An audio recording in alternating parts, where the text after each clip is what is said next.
നമസ്കാരം. Asia live T വിയിലേക്ക് എല്ലാവർക്കും സ്വാഗതം. വിവാഹം വേഗം നടക്കുന്നതിന് എന്താണ് മാർഗം?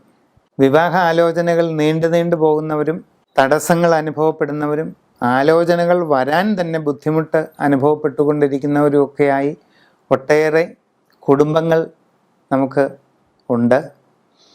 ഈ വിവാഹ ആലോചനകളുടെ തടസ്സം മാറുന്നതിനും ധാരാളമായി വിവാഹ ആലോചന വരുന്നതിനും ഇഷ്ടപ്പെട്ട വിവാഹം വേഗം നടക്കുന്നതിനും ഒക്കെ എന്താണ് മാർഗം അനുഷ്ഠാനപരമായിട്ട് എന്ന് നമ്മൾ ചിന്തിക്കാം.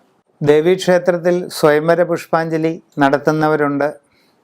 തിങ്കളാഴ്ച തോറും ദേവിക്ക് അഷ്ടോത്തരശത പുഷ്പാഞ്ജലി നടത്തുന്നവരുണ്ട്. ഇങ്ങനെ പല മാർഗങ്ങൾ ചെയ്യുന്നവരുണ്ട്. അശ്വാരൂഢ പുഷ്പാഞ്ജലി ചെയ്യുന്നവരുണ്ട്. എന്നാൽ ഇതുകൊണ്ടൊന്നും നടക്കാതെ ഇരിക്കുമ്പോൾ വളരെ വേഗം വിവാഹപ്രാപ്തി ഉണ്ടാകുന്നതിനുള്ള ചില അനുഷ്ഠാനങ്ങളാണ് ഇവിടെ പറയുന്നത്. അതിൽ പ്രധാനപ്പെട്ട ഒന്നാണ് മംഗളഗൗരി പൂജ.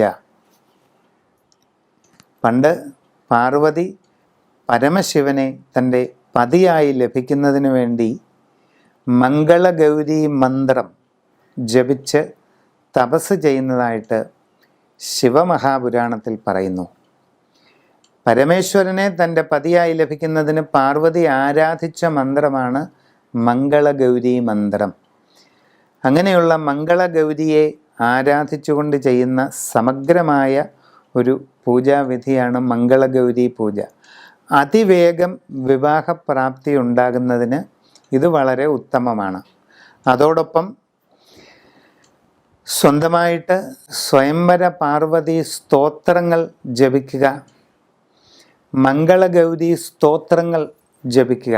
ഈ സ്തോത്രങ്ങളൊക്കെ തന്നെ 5 തിരിയിട്ട് നിലവിളക്ക് കൊളുത്തി വെച്ചുകൊണ്ട് ഭക്തിപൂർവം ചൊല്ലുന്നതും ഈ ലക്ഷ്യപ്രാപ്തിക്ക് വളരെ ഗുണം ചെയ്യുന്നതാണ്.